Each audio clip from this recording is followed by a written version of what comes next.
ಎನ್ಸಿಎಬಿ times ಮೀಡಿಯಾಗೆ ಸ್ವಾಗತ.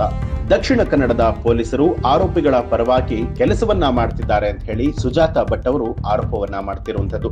ಹೌದು, ಧರ್ಮಸ್ಥಳ ದೂರು ಸಾಕ್ಷಿದಾರ ಪರಾರಿಯಾಗ್ತಾನೆ ಅಂತ ಹೇಳಿ ದಕ್ಷಿಣ ಕನ್ನಡ ಜಿಲ್ಲಾ ಪೊಲೀಸರು ಬುಧವಾರ ಬಿಡುಗಡೆ ಮಾಡಿದ ಪತ್ರಿಕಾ ಪ್ರಕಟಣೆ ನಿಜವಾಗ್ಲೂ ಕೂಡ ತೀವ್ರ ಆಘಾತವನ್ನ ಉಂಟು ಮಾಡ್ತಾ ಇದೆ ಅಂತ ಹೇಳಿ ಅನನ್ಯ ಭಟ್ ಅವರ ತಾಯಿ ಸುಜಾತಾ ಭಟ್ ಅವರು ತಿಳಿಸಿದ್ದಾರೆ.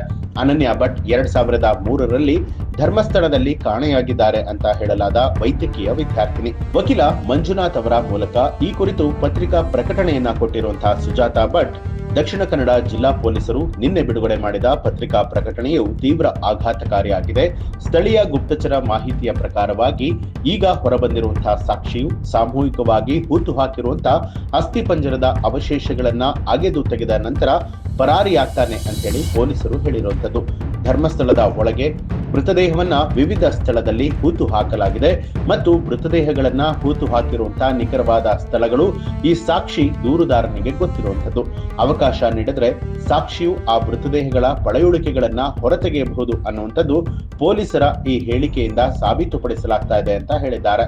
ಜುಲೈ 3ನೇ ತಾರೀಕಿನಂದು ದೂರು ಸಲ್ಲಿಸಿದ್ರು ಕೂಡ ಜುಲೈ 16ರವರೆಗೆ ಪೊಲೀಸರು ದೂರುದಾರನನ್ನ ಕರೆತಂದು ಹೂತು ಹಾಕಿರುವಂತಹ ಸ್ಥಳದಲ್ಲಿ ಅಗೆಯದೆ ಇರುವಂತದ್ದು ಅಚ್ಚರಿ ತಂದಿದೆ. ಈ ರೀತಿ ವಿಳಂಬ ಮಾಡುವ ಮೂಲಕ ಪೊಲೀಸರು ಸ್ವತಃ ಆರೋಪಿಗಳಿಗೆ ಮೃತದೇಹವನ್ನ ಪತ್ತೆ ಹಚ್ಚೋದಕ್ಕೆ ಮತ್ತು ಅವಶೇಷಗಳನ್ನ ಹೊರತೆಗೆಯೋದಕ್ಕೆ ಅವಕಾಶವನ್ನ ಮಾಡಿಕೊಡ್ತಿದ್ದಾರಾ ಅನ್ನುವಂತಹ ಶಂಕೆ ವ್ಯಕ್ತವಾಗ್ತಿದೆ. ದಕ್ಷಿಣ ಕನ್ನಡ ಜಿಲ್ಲೆಯ ಪೊಲೀಸರು ಆರೋಪಿಗಳ ಪರವಾಗಿ ಕೆಲಸ ಮಾಡ್ತಿದ್ದಾರೆ ಅನ್ನುವಂಥದ್ರಲ್ಲಿ ಯಾವುದೇ ರೀತಿಯಾದ ಸಂದೇಹ ಇಲ್ಲ ಅಂತ ಹೇಳಿ ಸುಜಾತಾ ಭಟ್ ಹಾಗೂ ಅವರ ಪರ ವಕೀಲ ಮಂಜುನಾಥ್ ಅವರು ನೇರ ಆರೋಪ ಮಾಡಿದ್ದಾರೆ.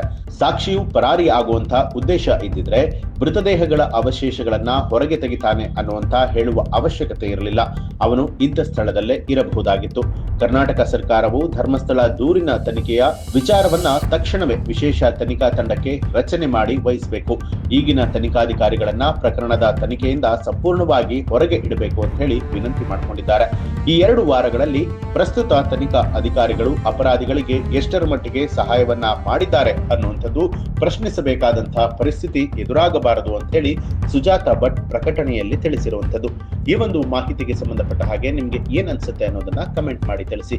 ಹಾಗೆ ನೀವಿನ್ನೂ ಕೂಡ ನಮ್ಮ ಚಾನೆಲ್ ಅನ್ನ ಸಬ್ಸ್ಕ್ರೈಬ್ ಮಾಡಿಲ್ಲ ಅನ್ನುವಂಥದ್ದಾದ್ರೆ ಈಗಲೇ ಸಬ್ಸ್ಕ್ರೈಬ್ ಮಾಡಿ ಬೆಲ್ ಐಕಾನ್ ಒತ್ತಿ.